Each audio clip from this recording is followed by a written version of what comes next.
Hello, dear people. Good evening. It's the third Friday of the month. And it's 8 p.m., 8:01. And this is the healing class. Kumusta po kayo? Are you there? Magparamdam po kayo. Ano ba yan? Para ako naninibago rito. Sandali, may ayusin ako ha. Stay right there. Stay right there. Alright, there you go. Okay, nasa na po kayo? Dapat pala, nag-tap muna ako ng highlight. Ano ba? Highlight or followers. Mambabati ako pagka may greeting na pumasok. Dapat greeting before I can greet you. Kita niyo yung karatol ako, baligtad. Sorry po. Dito kasi sa Facebook Live, bumabaligtad po ang lahat. Ang tawag daw nila ron mirror. Pero hindi ko alam kung paano yung magno-normal siya. Anyway, alright, yeah, we have 7 people on board. Hintay-hintay lang po tayo. We have some wonderful teaching tonight on healing, so I trust that many more will come on board, no? Nawala yung habit natin. I hope you get used to this every third Friday. Alright, naghihintay pa rin ako. Wala pa rin greeting na pumapasok. Tama ba? Yeah. Subukan natin dito sa kabila. Wait. Tingnan natin. Ayan. Uy, may pumasok na sa kabila ko. Princess Sheila Pahe. You're number 1 so far, ha? Dito may pumasok na greeting sa kabila. Ay, dami na! Bakit ganon? Wait. O, dito. Magbabasa ako sa kabilang cellphone ko, alright? Sorry, ang dami nyo na pala. Mabel Muyong, watching from Pasay. Hello po, good evening. You're number 1 dito sa isang cellphone ko. And we have, who else? Asa na ito? Hala, nagloloko siya. What to do? Yeah, alright. Dapat andito si Wesley. Mabel Muyong, number 1. Lydia Go, number 2. Long time no see here. A blessed magandang evening po. Yes. Who else? We have Christina Barreto. You're number 3. Ang layo nung tinitinan ko. Roch Mejia, you're number 4. How do I see these comments? Nawawala eh. Ay, ang dami ninyo. Nakakatuwa naman kayo. Hindi ko makita dito sa kabilang cellphone. Wait, what do I do? Paano ba ito? Live chat? Tama ba yan? Alright. Hay! Wesley, tulungan mo ko. Natataranta ko. Mabel Muyong, Lydia Go, Christina Barreto, Roch Mejia, Shekinah Pray, Sofia Reyola, Clay Ramos, Stephanie Mariano, hello po sa inyo lahat, hindi ko na nabilang tuloy. May Camposano, hello. Luwalhati Samonte, mapagpalang gabi, hello. Vigi Cruzada, shalom po, hello. Agnes Cuevas, good evening. Jane Zaira Reyes, good evening. Henry Lim, good evening. Who else?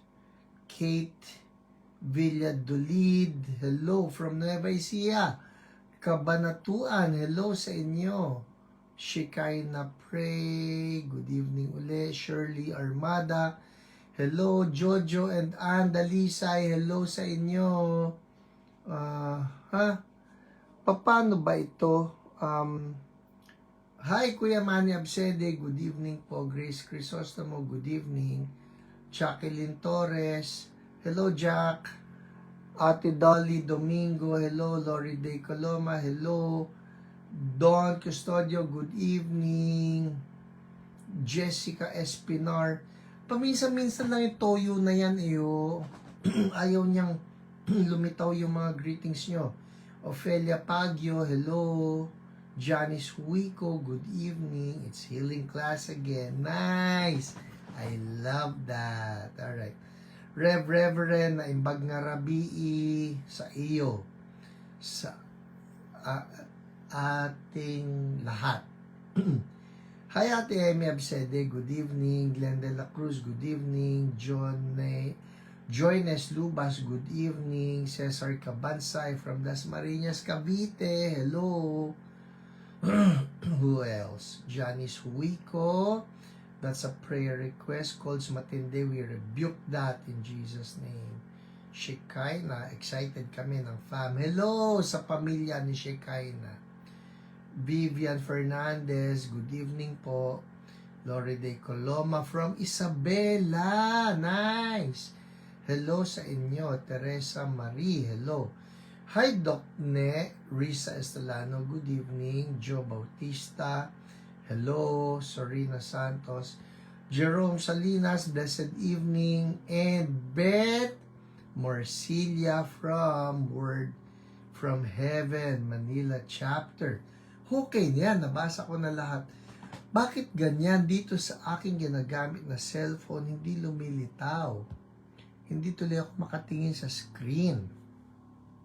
Anyway, meron pa eh. Who else do we have here? Marami kayo eh. Alright, anyway, kumusta po kayo? Kumusta ang buhay-buhay? I trust that you are all well. At the Lord is taking good care of each one of us. Meron ako na magandang teaching mamaya, so I trust that you will stay tuned. And if you have loved ones, friends that you want to bless, itag na po ninyo sila. Dahil ang pag-uusapan natin mamaya ay authority, para sakto yung title ko, tinan ko sa kodigo, Our Authority in Jesus. Yan. Our Authority in Jesus. Ang highlight nun ay in Jesus. No? Importante na alam natin ang ating authority kay Jesus. Dahil kung hindi natin alam ang authority natin kay Jesus, hindi tayo makakapag-move sa healing. Alright? Gahanap ako ng mga pangharang dito. Sandali lang po Dumudulas itong isang cellphone na ginagamit. Importante siya. Ayan. Okay. Good. Alright. Dapat lumitaw yung mga comments ninyo. I need to see your comments. Sana yan? Litaw ulit. Litaw. Shh. How? Alright. Come on. Show me. Dito sa kabila kasi ayaw lumitaw yung mga comments ninyo eh. Nagloloko po siya eh. Alright, Grace Chrysostom, we honor, appreciate you po, PH. Uy, salamat po. Yan, wala na naman. I need to see the comments. Ang bilis, mawala. Watching from Montalban, Princess Sheila. Bumalik na naman sa kanina. How do I see all the comments?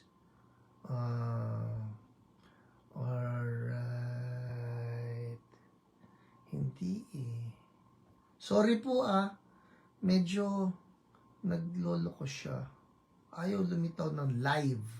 Dapat in real time makita ko yung comments ninyo. Lolet, andyan ka ba? Pakialaman mo nga itong aking cellphone, what to do, para mabasa ko yung mga comments nila habang lumilitaw. Jovert Garovillo, good evening. Ayan, nakita ko na. Ay, wala uli. I don't know what's going on. Pero, ganito na lang magtuturo na lang ako. Kasi hindi ko siya makita. Sorry po, gusto ko makipag-interact sa inyo nga lang, hindi ko kayo makita Raimundo Valenzuela, good evening sa'yo. Ayan. Ayan. Nawawala ito, Lolet. Ito, ganyan lang ang lumilitaw, Lolet Pangilinan is watching. Wala siya. Ganyan lang yan. Puro ganun lang. Hindi lumilitaw yung comments dyan sa kabila. Baka mawala yung mismong video. Okay. O dito ako umaas. Nawawala rin ito. Buti nga yung lumilitaw. Hi Glenn Stan, good evening. Ayan Tapos yan, mawawala na ulit, mabubura. Wala na. Hindi na siya lumilitaw. Gandang gabi, Ate Au, Morco, Lori Amistad, at sa iyong pamilya sa Taytay, Rizal. Dito tuloy ako nakatingin, hindi dito. Ayan po, meron. Hello, Ted Pangilinan. Uy, nice. Saan po sekretaryo niyo po yung gwapo? Hindi ko rin po alam, hindi ko makita. Hi, Glenn Stan. Alright. Who else do we have here? Nakita ko ngayon na si Ted Pangilinan Men, nanonood ka dyan. Nice to see you. At, alright. Ay, naku, ano ba? Kinakalawang ba ako? Naglolo ko ito cellphone ko. Okay, 8:12. I need to see the comments. Bel Ordonia, hello. Gary Tan, hello. Ayun see? Lilitaw, tapos mawawala. Sorry po, ang tawag natin dito, technical difficulties. Alright? Jong Vinzon, good evening. Bel Ordonia, hello. And, alright, it's gone again. Okay. Jong Vinzon, hello, good evening. Hindi. Biglang mawawala na lang ng ganyan See? Judith Ansaldo, good evening. Bear with me, sorry po. At medyo hindi nakikisama. Hiyo, Pastora Lolet daw. Shikay na pray siya Hindi siya si Shikay na natin kilala. Pero siya si Shikay na pray. Alright. Okay, 8:13 na rin naman. So, tanggalin mo yung ganyan. Hindi po pwede kasi magkakaroon ng tunog. Tanggalan mo ng tunog. Babasa Sige. lang ako. Okay po. Ito na po, to the rescue cellphone ni Ate Lolet. Alright? Tess Pedragosa from St. John City. Ayan na, at least nakakahabol ako. Judith Ansaldo. Ayan, shout out to Judith Ansaldo. Hello to you. And Dea Paz Amores from Pililia, Rizal. Hoy, namimiss ko kayong lahat, ha? Namimiss ko. Ayan, yung mga pangalan nyo na naglilitawan, na nababasa ko. It's all coming back to me now. Alright. Okay, well, it's 8:14. Simulan na natin ang ating teaching. Again, sa lahat po ng ating mga viewers, ito man sa live or on replay, ito pong The Healing Class. Ayan yung tatak ko, yung karatula ko na baligtad naman pala. Kasi binabaligtad yan Ito po, halimbawa, itong si Shalom. Look at this. O yun, ba't yan, Pastor, diretso? Ang tunay niya, pagka yan, diniretso ko ng karap ko, ito yan. Ayan. Magiging ganyan yan. So, baligtad din. Nagpagawa ako ng karatula, tama yan. Tama yan. Yun nga lang dito sa Facebook, bumabaligtad. Kaya, ay nako. Anyway, itong The Healing Class, again, for the information of everyone, we're having it every third Friday of the month. At ang aim natin dito ay turuan lahat kayo, mga believers in Jesus, on how to move in healing so that all of us can be used by the Lord in the ministry of healing. Alright? Hi, Pastor Felipe Albania. Gandang gabi po. Okay, and our topic for tonight, our authority in Jesus. Isulat nga ninyo, authority. Yan, authority. Kahapon, nakakatuwa, may pinag-pray ako. Tapos, sabi niya, Pastor, bakit ganon? Kami naman nung mister ko, nagpe-pray naman. Pero bakit hindi ako gumagaling? So, yun yung tanong niya. Ito po ang sagot dyan, authority. Alright? Authority. Ano yung authority? Yun ang dapat nating panghawakan pag nagko-command tayo. Ang totoo po niyan, wala akong pinagkaiba sa inyong lahat. Pare-pareho tayo, bought by the blood of Jesus, redeemed by the Lord, all sons and daughters of God. So, pare-pareho tayo. Wala sa ating mas matindi, mas anointed, because we carry the same Holy Spirit. Anong pinagkaiba? Ito na po yun. Authority. Alright? At yan ang pag-aaralan natin ngayon. Alright? With that, let's pray. Lord, salamat. Kasama ko ulit ang mga brothers and sisters ngayong third Friday of the month dito sa healing class. Lord, I pray, Holy Spirit, anoint me, anoint the words that will come out of my lips, na lahat kami matuto. Lord, gusto namin magpagamit sa inyo sa ministry of healing. In Jesus' name, everybody say, Amen. Alright, game! Simulan na natin ito, right? Hello, Pastor Imelda Cipriano Bacani. Long time no see.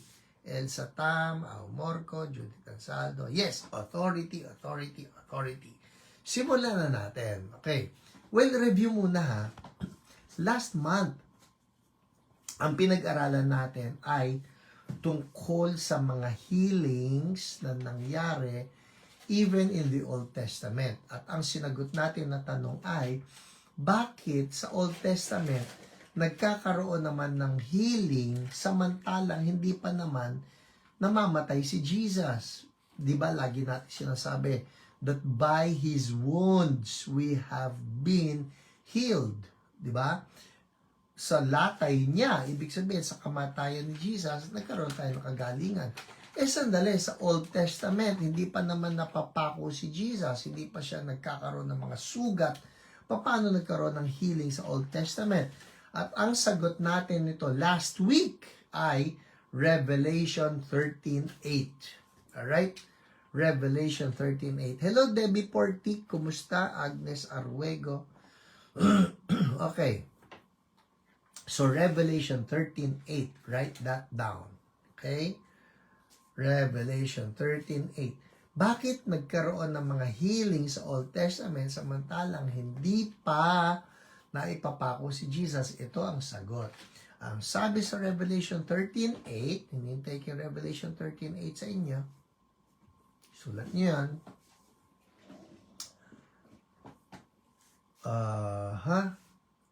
Sasagot na ako. Wala pang lumilitaw. Ito na. Yan. Ivy. Nakita ko na. Revelation 13:8. The Lamb who was slain when from the creation of the world. Yun po yun eh. Of course, tayo sa date natin, sabi ng mga Bible scholars, posible si Jesus namatay AD 30. Mga ganon. Anno Domini 30. Ngayon po, AD 2025 na eh, di ba? Dali lang po lumulundag yung cellphone ko rito. Okay. Alright. Ito yun. As far as the reckoning of God is concerned, sabi niya, hindi. Noong si Jesus, as early as the creation of the world, He was already the Lamb who was slain. So, yun yun. Okay. Alam na natin lahat. Si Jesus namatay. Now, let's study authority.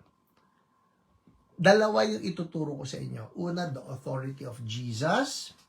Pangalawa, the authority of believers. Alright, simulan natin sa authority ni Jesus. Ang authority ni Jesus, makikita natin ito sa Matthew 8 to 10. Okay?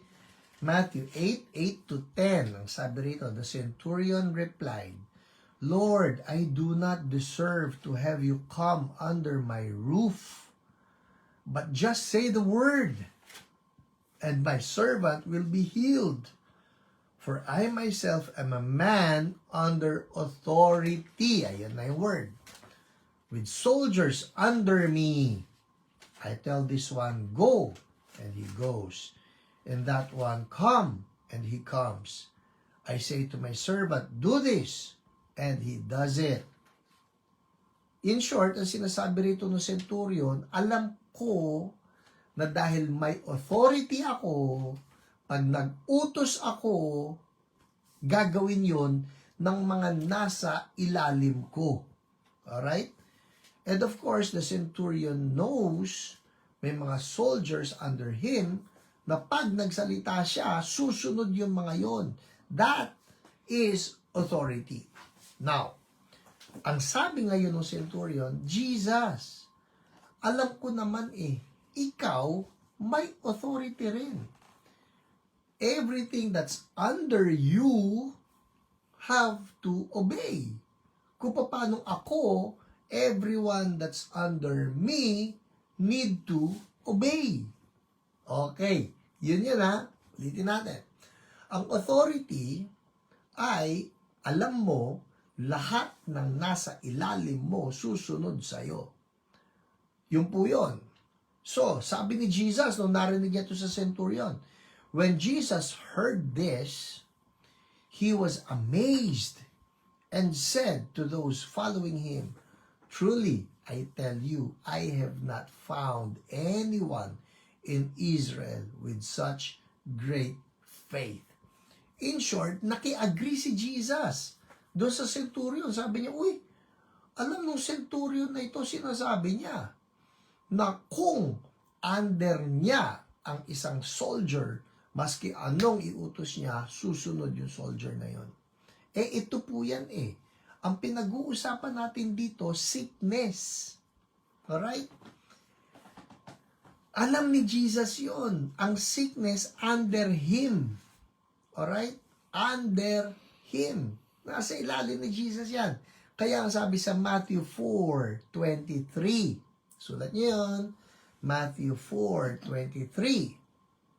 Ang sabi rito, Jesus went throughout Galilee, teaching in their synagogues, proclaiming the good news of the kingdom, and healing what?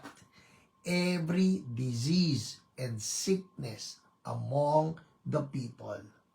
Highlight every. Healing every disease and sickness among the people. What does that show us? Ito yan. It shows us that every disease and sickness is under Jesus. Under the authority of Jesus. Every. Sulat niyo ulit yun. Every. Okay. Kung every, sa Tagalog kasi ang ibig sabihin ng every, bawat isa. Ang every at ang all, pareho yan All, lahat. Every, bawat isa. Bawat isang sakit, bawat isang disease, bawat isang sickness ay under ni Jesus. Ito yan.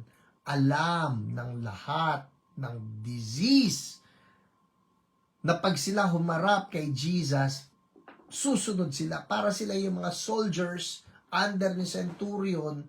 Sa ayaw at sa gusto ng mga soldiers, sa utos ni centurion, wala silang magagawa. Sabi ni centurion, come, he comes. Go, he goes.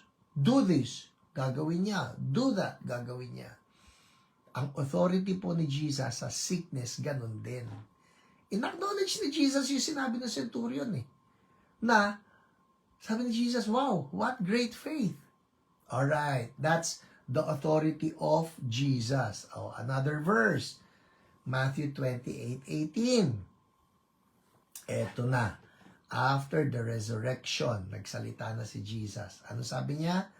All authority in heaven and on earth has been given to me. All. Yun na. Nandun na yung word na every. Nandun pa yung word na all. In short, as far as the question of ano bang sakit ang under sa authority ni Jesus. Ito yan. Every sickness and disease, all sicknesses and diseases. Maski na hindi pa naiimbento ng demonyo na sakit, under pa rin yan ng authority ni Jesus. Kaya, wow! Malupit ito na pinag-uusapan natin. Ang authority ni Jesus. Ngayon, sabihin natin, buti pa si Jesus, may authority. Ito na yung pangalawang part ng teaching natin. Pinag-usapan muna natin ay authority ni Jesus.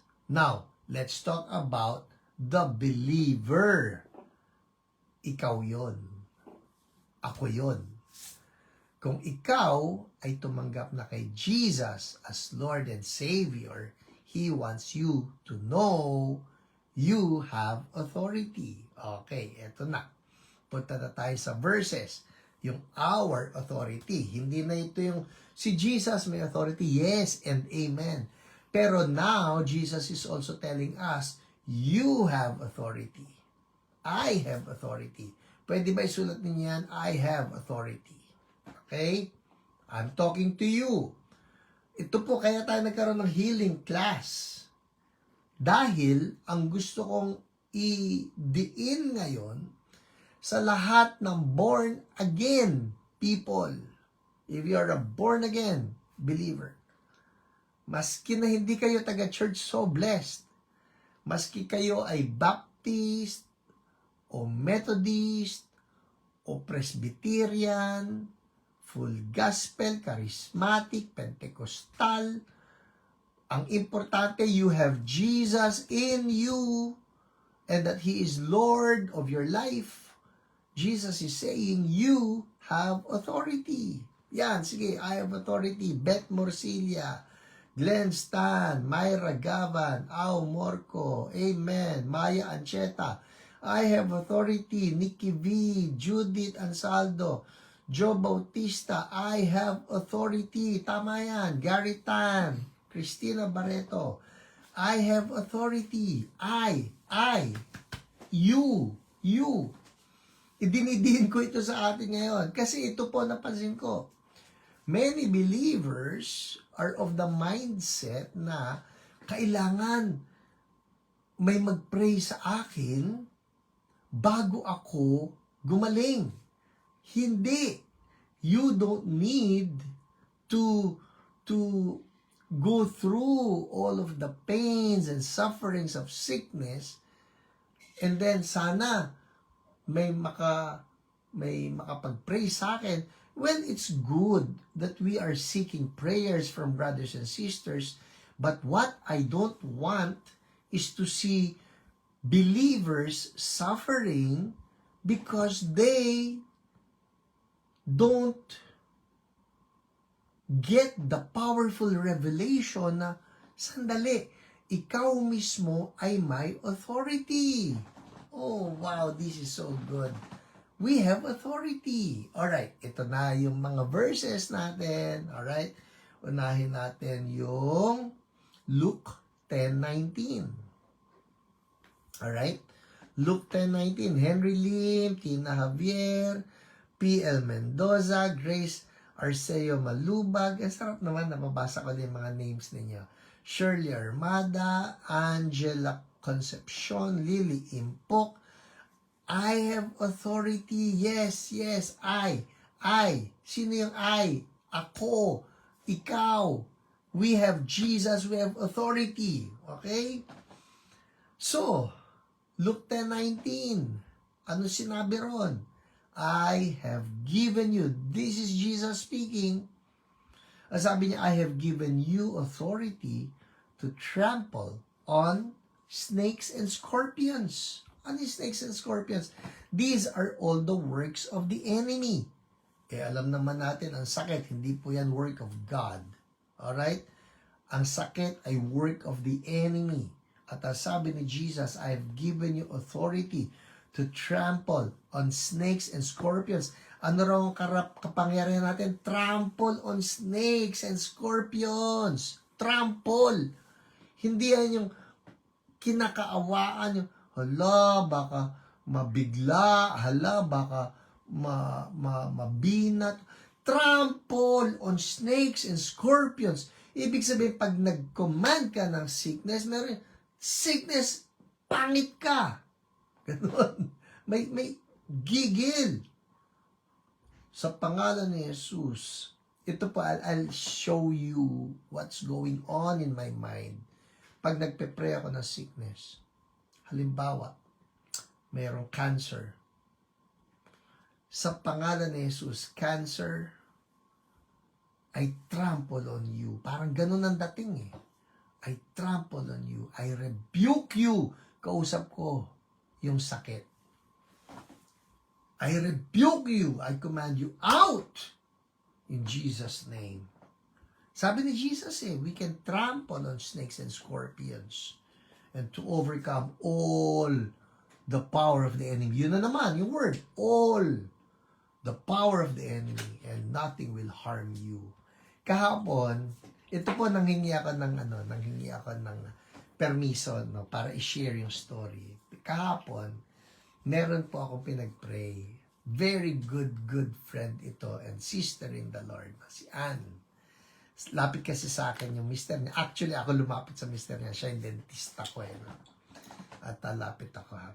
Tapos, habang tinitingnan ako ni Doc Jojo, sabi niya, Pastor, may prayer request si Anne. Sinabi niya sa akin ko yung prayer request. Sabi ko, hindi ka naman makapagsalita habang nakanganga ka Sickness, pangit ka. Tama yan, divine. Alright. So, nagsabi siya sa akin na si Anne, for the past days pala, nagkaroon na ng allergy. Meron siyang ginamit na hair color. Tapos yung hair color na nag-react sa balat niya. Okay. So, in short, yun ang prayer request na yung allergy niya mawala. Okay, eto na. Bago kami umalis, sabi ko, sige Doc, pag-pray na natin si Anne. So, nag-pray po kami. In Jesus' name. Lord, ito yung naalala ko. Lord, yung centurion, sabi niya, just say the word, my servant will be healed. Sabi ko, Lord, wala ngayon si Anne dito, pero kagaya nung sinabi nung centurion, just say the word, and Anne will be healed. Yan ang kwento ko. So sabi ko, Lord, just declare the word of healing upon Anne, and Anne will be healed. In Jesus' name, Amen. Alright, so umuwi na kami. Pagdating ko rito sa bahay, eto na, sumulat sa akin si Anne, 5:04 p.m. Sabi niya, pag uwi ni Jojo, tinanong ako ni Jojo, si Jojo yung husband niya, kung may makati pa sa katawan at ulo ko. Yun nga, kagagawa niya itong hair color na to, nagkaroon siya ng kati. Kung may makati pa sa katawan at ulo ko. Aba, oo nga, nagising akong walang kati. Kasi daw, sabi niya, nagpray kayo ng pasado 3:00. Praise God. Salamat po sa inyong prayer ni Ate Lolet. Yahoo! Sabi niya, hallelujah indeed. Listen people, 5 weeks po ako nag-suffer sa allergy. Now it's gone. Wow! Hallelujah! Nakita niya, 5 weeks siya nag-suffer do sa allergy na yon. Pero upon assuming the authority of Jesus over allergy, Pastor, pati ba naman allergy? Kasi nga, ang sabi ni Jesus, every sickness. Di ba? Every disease. Oy, by the way, alam niyo ba, ang root word ng disease ay is. Oy. Yes, that's the root word of is, of disease. So, anything that causes you discomfort is a disease. So, balikan natin. At sinasabi ni Jesus ngayon, meron tayong authority over sickness. Ito pa, andar tayo. Gumaling na si Anne dito sa kanyang allergy, sa hair color. After that, nag-second prayer request siya. Sabi niya, Pastor, pwede nyo rin po bang pakipray kahit magkalayo tayo ang nararanasan kong muscle stiffness and pain feeling of weakness and fatigue, brain fog, at putol-putol na tulog sa gabi.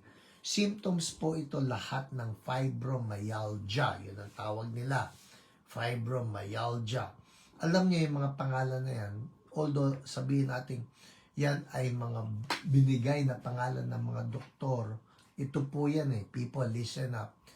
Maski anong pangalan pa ang ibigay ng doktor dyan o ng mga siyentipiko, lahat ng pangalan ay luluhod sa pangalan ni Jesus. Woohoo! That's the authority of our Lord. Okay. So, yun ang prayer niya, Pastor. Nawala na yung allergy. Ito naman, fibromyalgia, na ang mga symptoms ay muscle stiffness, pain, feeling of weakness, fatigue, brain fog, at putol-putol na tulog sa gabi. Eh di pinag-pray, nagpadala ako ng audio prayer. Sabi ko, in Jesus' name, we rebuke fibromyalgia. Again, pagka sinabi ko yun, I rebuke fibromyalgia. I imagine fibromyalgia as bowing down to Jesus. That's authority. So, dineclare ko yun. Kinabukasan, Friday, 7:38 a.m. Eto na. Sumulat uli sa akin si Ann. Sabi niya, natulog po ako ng 8:30 kagabi. Paggising ko, 4:30 na. Sakto, 8 hours straight. First ko ito siguro sa 1 taon na makabuo ng diretsong tulog. Dati po putol-putol kaya groggy ako sa maghapon. Hallelujah!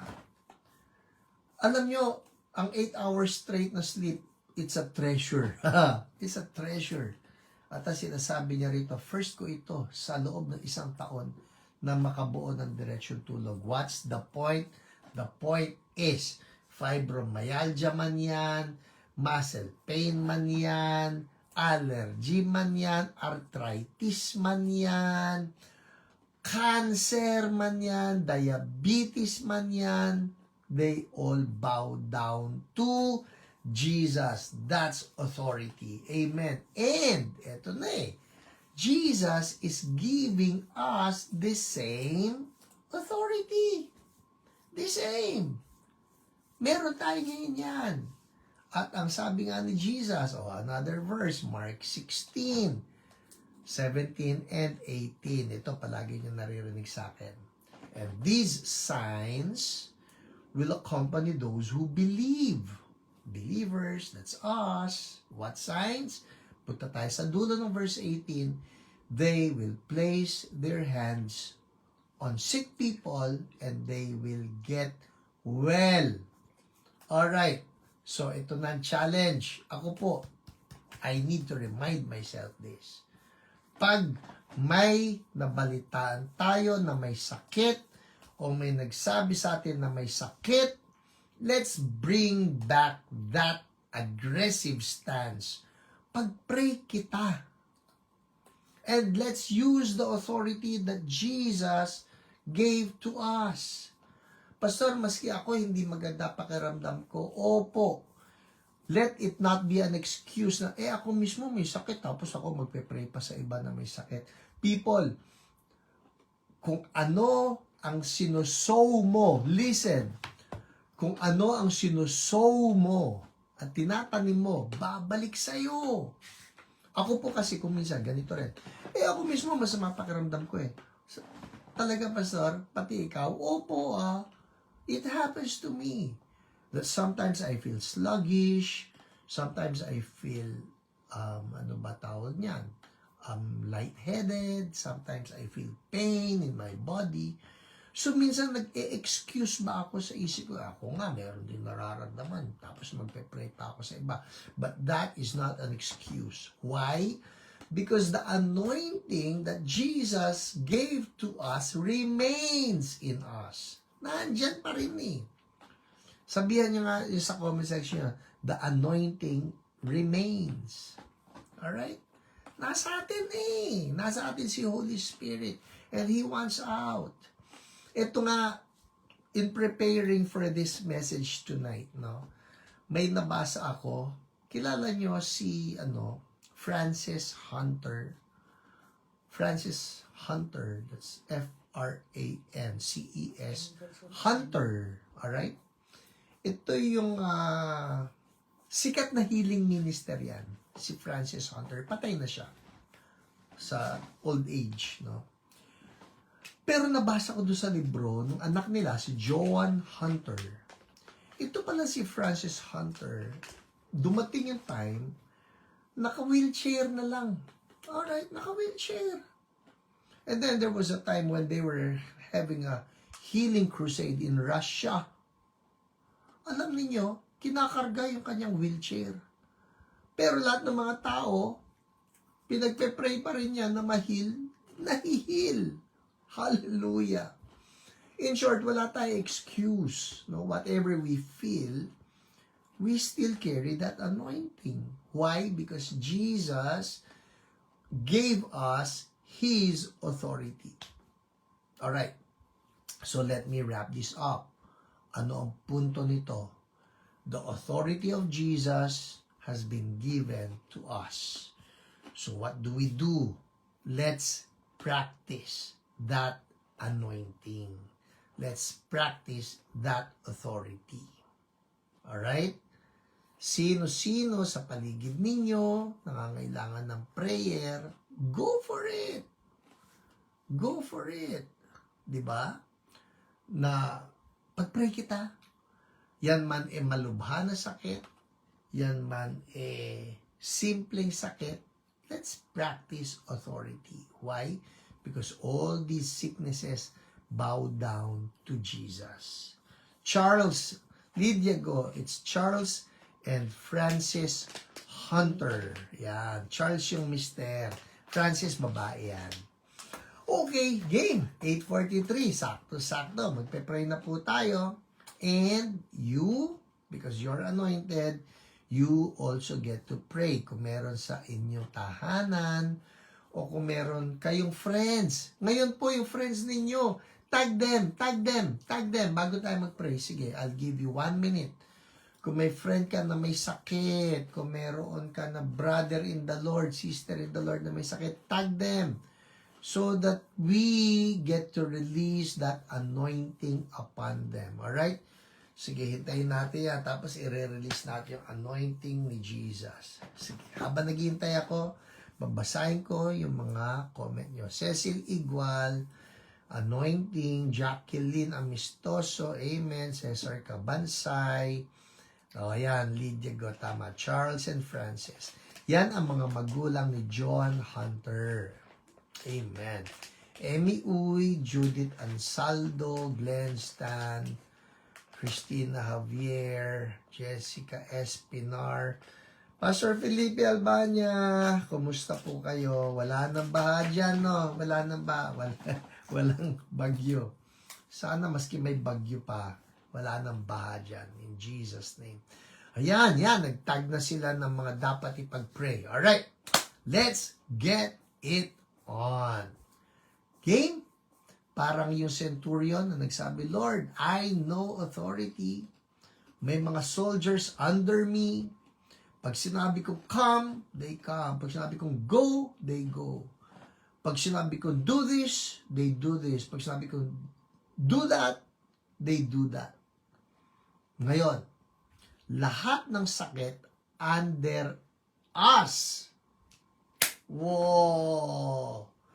Lahat ng sakit under us in Jesus' name. So let's command them out. May sakit ka sa puso, may sakit ka sa bituka, may sakit ka sa utak, may sakit ka sa buto, whatever. Kausapin natin sila ngayon. Game? Yon, Grace Crisostomo, tubig sa baga at mild stroke. Amen. Lahat yan, utusan natin. Praying for healing sa asawa ko at anak na may ubos-sipon. Pati yan, bawal yan. Game, patong ng kamay. Lord Jesus, salamat po kasi lahat ng authority hawak na ninyo. At sabi ninyo, Lord, kami binibigyan nyo rin ng authority to trample on snakes and scorpions and to overcome all the powers of the enemy. So now, people, patungan nyo ng kamay yung may sakit na loved one nyo. Alright? Kung wala sila dyan, maski na distant command, no? Sabihin nyo, in Jesus' mighty name, sickness, pangalanan nyo yung sickness, cancer, diabetes, high blood sugar, ano pa, kidney problem, liver problem, respiratory problem, yung usong ngayon sa flu, in Jesus' name. Sabihin niyo to, in Jesus' name, you are under my authority. In Jesus' name, be gone. I command you out. I speak to you. Bayad ka na. Be gone. Healing flow. Thank you, Lord. Amen. Amen. Alright? Dahil alam natin, under authority natin yan, check it out. Yes, John Barcenas, sepsis, bayad ka na, out. You will obey the name of Jesus. Healing is flowing now, and we thank you, Lord. Amen. People, if there is a way to check it out, yun nararamdaman ninyo. Yung nararamdaman, yung physical, yung mga iba, internal yan, baka may nararamdaman kayo, pagbabago, check it out. Alright? We want to see. Lord, si Lord din, we pray for him right now. Anak ni Pastor Erwin, in the mighty name of Jesus, all things new from head to toe. And we thank you, Lord, in Jesus' name. Amen. Alright, people, check it out. Kung nasa immediate ninyo, nasa tabi lang ninyo, pakiramdaman ninyo, pagalawin ninyo, kapain ninyo, itayo ninyo, if there are improvements, you know there is healing, meron tayong comment section dyan. Write down your testimony. We want to rejoice with you. Amen. Hallelujah. Yung may flu, halimbawa, tingnan nyo, uy, nawala yung lagnat. Uy, lumuwag yung paghinga, nawala yung plema. Alright, check it out. We want to give the glory back to Jesus, for He is our healer. Amen. Alright? Sige po. Send your praise report. Send your praise report so that we can give the glory back to the Lord. Okay. Sige. Last 30 seconds and then we're out. And I will be seeing you again next month. No? We have a good number, I would say. Kakatuwa naman. And forward this to people na alam ninyo, kailangan nila ang healing class. They need to be equipped and they need to move in the ministry of healing too. Alright? 10, 9, 8, 7, 6, 5, 4, 3, 2, 1. Alright. And, ano yung sinasabi mo? Sure ka naman. Bakit? Sakaling may mga nanonood po dyan and you're not yet sure about your salvation. Sabi ko, lagi ko sinasabi to, yung healing natin, yes, we can be healed by the Lord, but even more important than our physical healing is our spiritual salvation. O yung ganda na may Ate Emmy Uy, na wala po pangangati sa kamay ko. Thank you, Lord. Amen. Hallelujah. Thank you, Lord. We declare healing for Joey, who is in the ICU also. Be healed in Jesus' name. So going back, importante po si Jesus. Hindi lang para sa healing. Kung hindi, kailangan natin siya to save us from our sins and our iniquity. So, kung sinasabi mo, gusto ko po niyang salvation, I want you to follow after me in a simple prayer. Sabi mo na, Lord Jesus, I surrender to you. Forgive me for my sins. I accept you into my heart as my Lord and Savior. Thank you. From now on, I'm yours. In Jesus' name, amen. If you pray that prayer, keep Jesus right there. Si Jesus loves you. I want you to grow in the Lord. Oh, wow. Thank you. Mabel mo yung back of my head po kanina masakit bago mag-start. Ngayon po, wala na. Yay! Thank you, Lord. Hallelujah. Alright. And, yan, yung mga prayer, kagaya nito yung prayer ni Mary Lou Salta, yung older brother mo at the ICU for heart attack. We agree with you in the name of Jesus. Be restored yung brother na ito. Punta mo sa ospital, patungan mo ng kamay, declare healing in Jesus' name. Amen. Amen. Maya Ancheta, feeling normal na. Ang sinuses, thank you, Lord. Hey, the glory goes back to you, Lord, in Jesus' name. Amen. Amen. Well, people, that's it for us this month. Hindi lang tonight This month. And I'll see you again next month. Don't forget, no? Third Friday of the month ito. And for CSB QC people, I'll see you on Sunday, 9 a.m. and 11 a.m. God bless you, everyone. Nice to see you always. At next month, dapat matino itong aking cellphone. In Jesus' name, amen. God bless you. Bye. The Healing Class.